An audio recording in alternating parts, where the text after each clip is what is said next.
Dito. Bangka.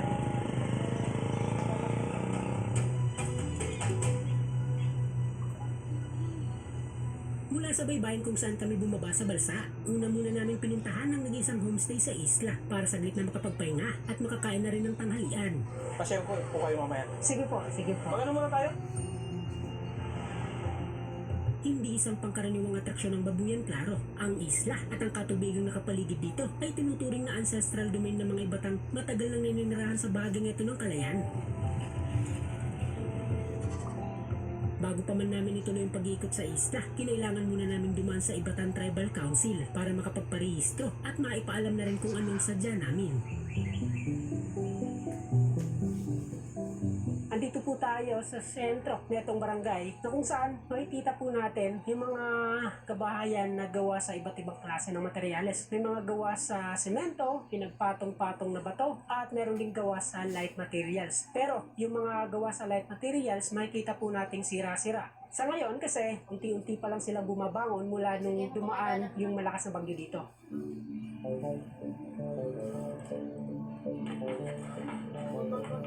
Sa layong abot sa halos 4 na kilometro mula sa crater ng bulkan, matatagpuan ang konsentrasyon ng kabahayan na nandito sa Babuyan Claro.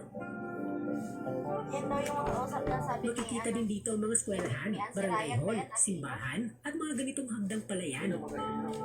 Taga sa inyo. Bagamat walang supply ng kuryente at walang signal ng kahit anong telco, nariyan naman ang mga solar devices at Starlink para mapadali ang komunikasyon ng mga taga rito.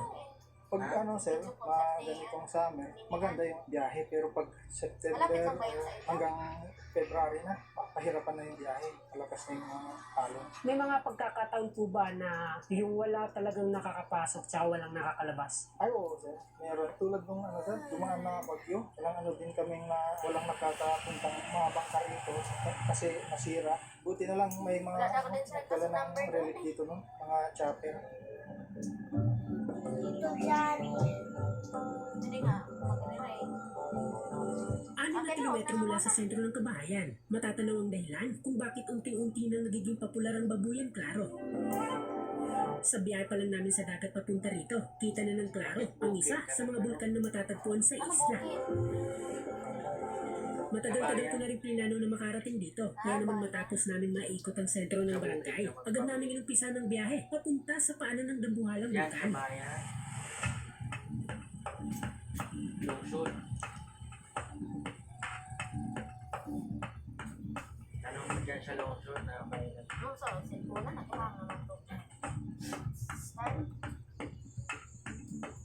So mula doon sa sentro ng barangay Babuyan, Claro, mga ganitong kalsada yung madadaanan bago marating po, yung Smith Volcano. Malikabok, matarik, pababa at saka paakyat na may mga ganito ding tawiran. Sabi nga, di ba, pag hindi na kailangan mag-download. may food cleaning yan. Meron ba? Gamit siguro ng gamit. Yung Matapos ang ilang oras na biyahe sa dagat, eto na naman Wait tayo. lang, ayun o naman Akyatan tayo. naman. Lubat. Lubat, nuno. Nuno na lubat. Nalubat na. Sabi niya, lubat na ako, Abil. Medyo malayo yung Sa'yo nilakbay ba yan? natin mula doon sa kabilang parte ng isla. Bago natin. Itong Sa'yo ba yan? Itong Smith. Sa'yo yan? Grabe. Tingnan niyo naman yung view dito.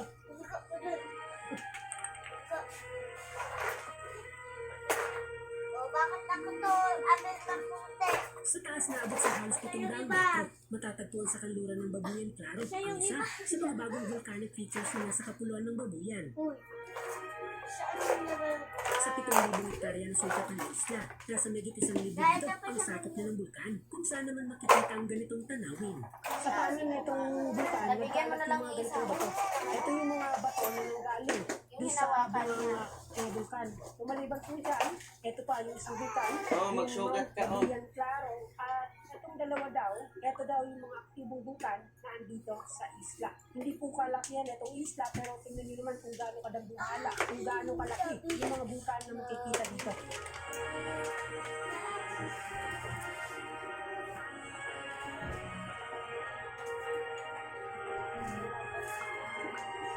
naman, Sa pangalawang araw sa isla, swerte at nasaktuhan namin ang bangkang may biyahe pabalik sa Calayan. Kumot mo doon sa labas.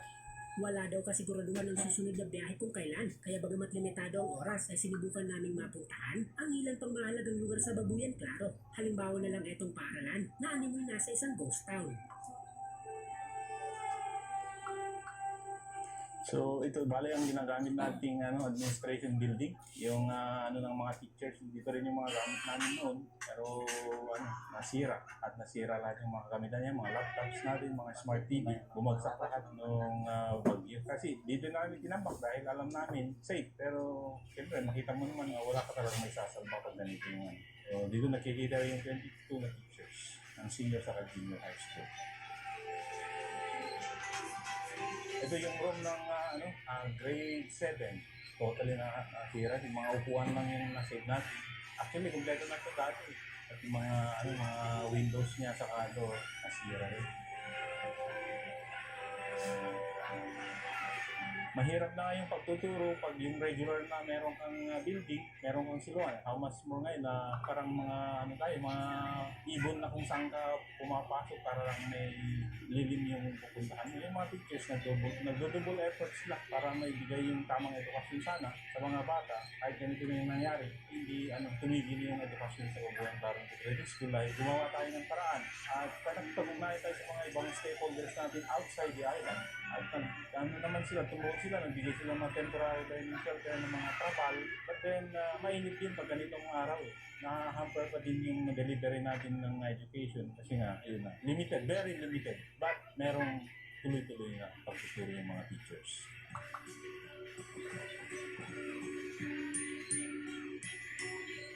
Bago pa man marating ang mga islang nasa grupo ng Babuyan, matatanda ang una muna naming pinuntahan, ang bayan na malapit na sa Taiwan. Dito, naitampok namin ang Itbayat Central School at naipalam sa ating mga kababayan kung ano ang ilan sa mga hinihiling ng mga gurong nagtuturo dito. Makalipas lamang ang ilang araw, agad na nakapag-ugnayan sa atin ng GSIS para maiparating ang mga kagamitang kinakailangan sa nasabing eskwelahan. Sa ilalim ng kanilang Adapt a School program, na i-turn over ang ICT equipments na makakatulong para mas mapadali pa ang pagtuturo sa mga eskwelahang nasa malayong parte na ng Pilipinas.